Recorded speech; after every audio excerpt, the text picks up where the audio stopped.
Hello everyone, welcome to my channel Learn with Nandita।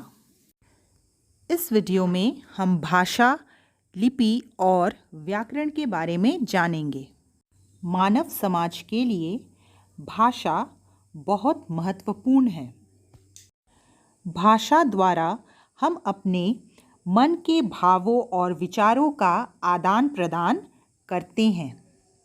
अतः हम कह सकते हैं कि भाषा वह साधन है जिसके द्वारा हम अपने भावों और विचारों को दूसरों तक पहुंचाते हैं और दूसरों के भावों और विचारों को ग्रहण करते हैं। विश्व में अनेक भाषाएं बोली व समझी जाती हैं, जैसे हिंदी, अंग्रेज़ी, फ्रेंच, जर्मन आदि। भारत में भी अनेक भाषाएं प्रचलित हैं, जैसे पंजाबी, मराठी, हिंदी, तमिल, बंगला आदि। भाषा के दो रूप होते हैं, मौखिक भाषा और लिखित भाषा। मुख से उच्चारित भाषा मौखिक भाषा कहलाती है। यह भाषा का मूल रूप है। इसके द्वारा हम अपने मनोभावों को बोलकर प्रकट करते हैं। नाटक, फिल्म, सीरियल में कलाकार संवादों का उच्चारण बोलकर ही करते हैं।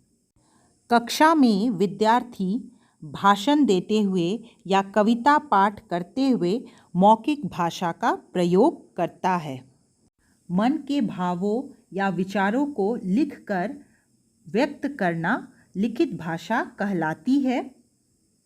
यह भाषा का स्थायी रूप है। पत्र पत्रिकाओं और पुस्तकों में भाषा का लिखित रूप प्रयोग होता है। लिखित रूप भाषा को सुरक्षित रखता है, साथ ही भाषा को मानकता प्रदान करता है। भाषा के कुछ अन्य रूप इस प्रकार हैं। पहला, मातृभाषा। इस भाषा को बच्चा अपने परिवार से सीखता है। पंजाबी परिवार के बच्चे पंजाबी और तमिल परिवार के बच्चे तमिल बोलते हैं। यही उनकी मातृभाषा होती है। दूसरा है राष्ट्रभाषा। यह वह भाषा है जो देश के अधिकांश नागरिकों द्वारा प्रयोग में लाई जाती है। हिंदी को भारत की राष्ट्रभाषा के रूप में स्वीकार किया गया है। भाषा का तीसरा रूप है राजभाषा। राजभाषा का प्रयोग सरकारी कामकाज में होता है। अब हम बोली के बारे में जानेंगे। भाषा का अर्धविकसित रूप बोली कहलाता है।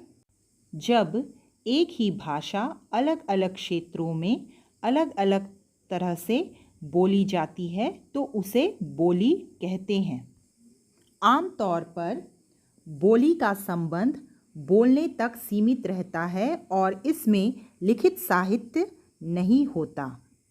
हिंदी भाषा की 18 बोलियां प्रचलित हैं, जैसे ब्रजभाषा, बुंदेली, राजस्थानी, खड़ी बोली, गढ़वाली, बघेली, भोजपुरी आदि। आइए अब जानें लिपि किसे कहते हैं। भाषा को लिखित रूप देने के लिए निश्चित चिन्हों की व्यवस्था को लिपि कहते हैं। प्रत्येक भाषा की अपनी लिपि होती है। जैसे हिंदी भाषा की लिपि देवनागरी है। साथ ही संस्कृत और मराठी भी देवनागरी लिपि में लिखी जाती है। इस सारणी में हम कुछ प्रमुख भाषाओं की लिपियों को देख सकते हैं, जैसे पंजाबी, गुरुमुखी, उर्दू, फारसी, अंग्रेज़ी, रोमन। वैसे किसी भी भाषा को किसी भी अन्य लिपि में लिखा जा सकता है, जैसे हिंदी को रोमन लिपि में भी लिख सकते हैं। हमारा अगला विषय है व्याकरण। व्याकरण क्या है? भाषा के शुद्ध व्यवहार के लिए हमें कुछ नियमों की आवश्यकता होती है। ये नियम हमें व्याकरण के द्वारा ज्ञात होता है। अतः व्याकरण वह शास्त्र है जो हमें भाषा के शुद्ध रूप का ज्ञान कराता है। व्याकरण द्वारा हमें पता चलता है कि भाषा के संदर्भ में क्या सही है और क्या गलत। इसे हम उदाहरण से समझेंगे। दूध रवि पीकर स्कूल गया।